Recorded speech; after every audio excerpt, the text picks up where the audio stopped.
ભગવાન શ્રી જગન્નાથજીના પ્રાગટ્ય મહોત્સવ, પવિત્ર દેવસ્થાન પૂર્ણિમા તથા મહાસ્નાન મહોત્સવ નિમિત્તે પાટણના શ્રી જગન્નાથજી મંદિરમાં આજે રાત્રે ભવ્ય ભજન સંધ્યાનું આયોજન કરવામાં આવ્યું હતું।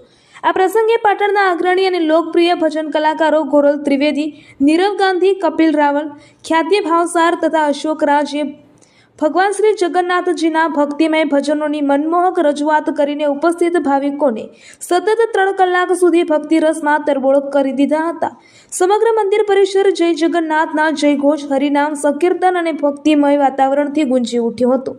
મોટી સંખ્યામાં ઉપસ્થિત ભક્તોએ ભજન, નામસ્મરણ અને તાળીઓના તાલે ભક્તિનો અલૌકિક આનંદ માણ્યો હતો। આ કાર્યક્રમ દરમિયાન શ્રી જગન્નાથજી મંદિર ટ્રસ્ટના ટ્રસ્ટીશ્રીઓએ ભજન સંધ્યાને સફળ બનાવનાર તમામ કલાકારોને ભગવાન શ્રી જગન્નાથજીનો પવિત્ર કેસરી ખેસ અર્પણ કરીને ઉષ્માભેર સન્માનિત કર્યા હતા। આ પ્રસંગે શ્રી જગન્નાથજી રથયાત્રા સમિતિના પ્રમુખ તથા શ્રી જગન્નાથજી મંદિરના મેનેજિંગ ટ્રસ્ટી આચાર્ય પિયુષભાઈએ પોતાના જન્મદિવસના પાવન અવસરે ભજન સંધ્યામાં સેવા આપનાર તમામ કલાકારોને ₹5,000નો રોકડ પ્રોત્સાહક પુરસ્કાર અર્પણ કર્યો હતો। આચાર્ય પિયુષભાઈએ જણાવ્યું હતું કે ભગવાન શ્રી જગન્નાથજી પોતાના ભક્તોની ખુશીમાં જ ખુશ થાય છે।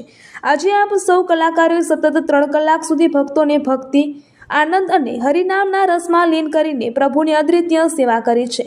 ભજન દ્વારા ભક્તોના હૃદયમાં ભગવાન પ્રત્યેની શ્રદ્ધા અને ભક્તિ જાગૃત કરવી એ પણ મહાન સાધના છે। તેમણે તમામ કલાકારોનો હૃદયપૂર્વક આભાર વ્યક્ત કરી ભગવાન શ્રી જગન્નાથજીના આશીર્વાદ તેમના પર સદાય વરસતા રહે તેવી શુભકામનાઓ પાઠવી હતી।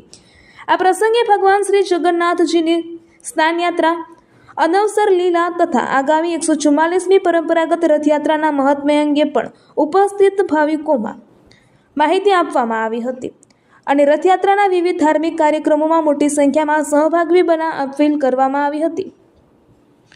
કાર્યક્રમના અંતે ભગવાન શ્રી જગન્નાથજીની મહાઆરતી કરવામાં આવી હતી અને મહાપ્રસાદનું પણ વિતરણ કરવામાં આવ્યું હતું। આ સમગ્ર કાર્યક્રમ ભક્તિ, શ્રદ્ધા અને આધ્યાત્મિક ઉલ્લાસના દિવ્ય માહોલમાં સંપન્ન થયો હતો।